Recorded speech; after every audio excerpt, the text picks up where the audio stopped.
bhreá liomsa éadaí deasa aimsiú do amach. Ach, táimse Éirinn agus ciallaíonn sin droch aimsir.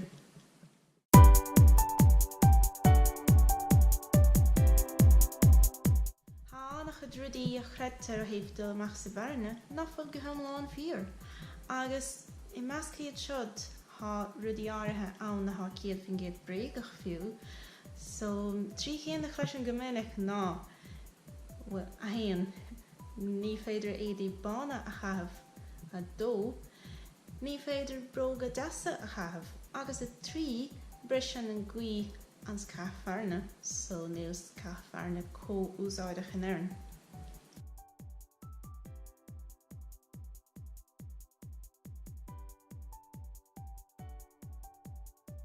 Is féidir leat sul amach sa bharna gan éon strain fiú mór bhfuil gachra de chahan tú isciallaíonach, agus níl éadaí deasa isciallaíonach de gnách. A cha gnám cíanna is féidir teachtar éadaí a bhíon fileach fin bharna ceart go leor, ach a luach is haon tuisteach chuid téigean ar nós bíalán ha té term. Bhíonn sé term don cid is mó taobhiste cuaig nó déna míad. Sin rial generaltach an hábhar sin a aimsiú ná ábhar sin téiseach, so mar bhfuil sin na dúrach ar nós cadás nó ólan nó fionnamh. Bíonn sé sin is fearr I gcúr láithfleach, so ná caith rudaí nádúrtha láithfleach go bunúsach.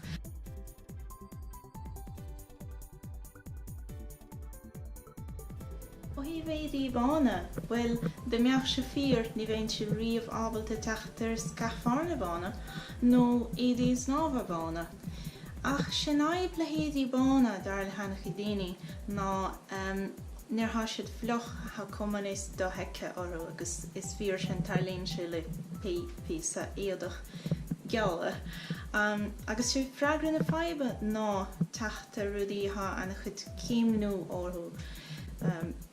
So, is féidir iad a chahabh sa bharna ach cad tú bheith cuairmach fin crotha agus I gcónaí nuair ha fearna I gceist nó a bheith pís a bheith fleach I gceist. Séir de ha tábhachtach ná an croch agus an nábhar as bhfuil sé déanta seachas an dá. So, feicimid an só na léanta hágam.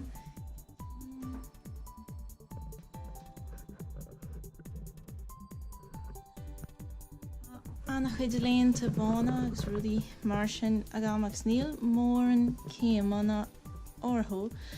Ach sin rud léanta agus tíléanta agus ráile ná má scaffarna go tá tú go brá ní bheachta fleach an san. Sin aibh ná corta nó bristí nó rudaí mar sin, so cid níomháltar bristí bána a cha gátha má céim amháin orthu. Ach haibh cuairta tha sé fíor-fíorín déanta rudaí mar sin a chahabh nuair tha sé gur fearna. Fiú má tha sé gur fearna go trom. Mar shampla a haon, a dó, a trí, a ceathair. Ceathair céim sin go brá. Rudaí an eile tábhachtach ná seachan jeans I nanam dé tógann sin na leithanta fáda chun a bheith tuaim arís is na gur sin in neafúil orsa an dáir fád. Well, ó hí bróga inis, sin is éas go fiú le hathant má há sé sin téiseach bíonn sé cosúil le pláisteach go bunúsach, so má há sé fíor cosúil le pláisteach sé fíor sin téiseach. Déag an nach. Agus,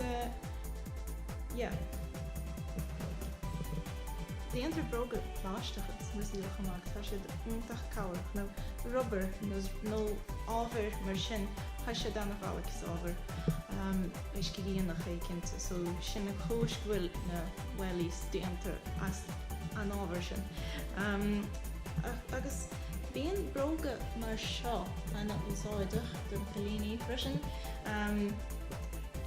well, má hecinn tú há sé sin téiseach freisin.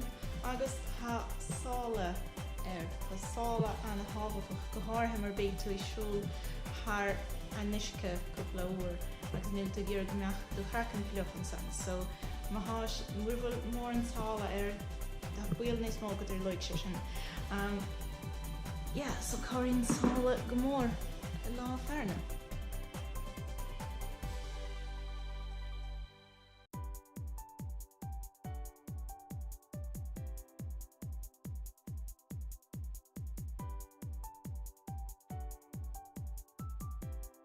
Ma cheannaíonn tús cá fearna mór ar nós na cáin so. Nach féidir fille agus chuir de fóca ar nós na hamplan ceann so. Ciallaíonn sin go bhfuil siad níos láidre tuisc nach féidir leis fil an teo eile a chuirt. Agus mála sin ceapan go bhfuil siad níos fashionanta níos gamanta. So dí chúis gan iad bhégas.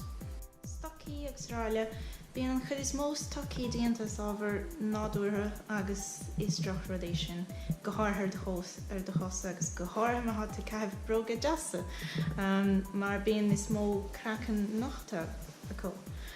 Ní chlúdaíonn siad chuile rud ar nós na Wellies. So, agus sa gálas sin mótar ritóga. Mar ha siad go thulas chun sin téiseach agus ha sé go húntaach lá fearna.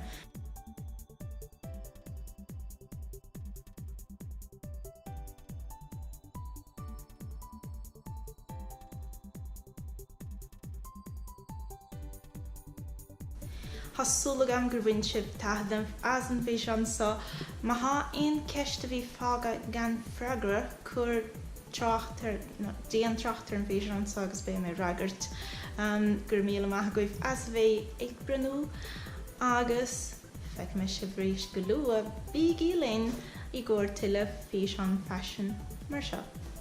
Slán!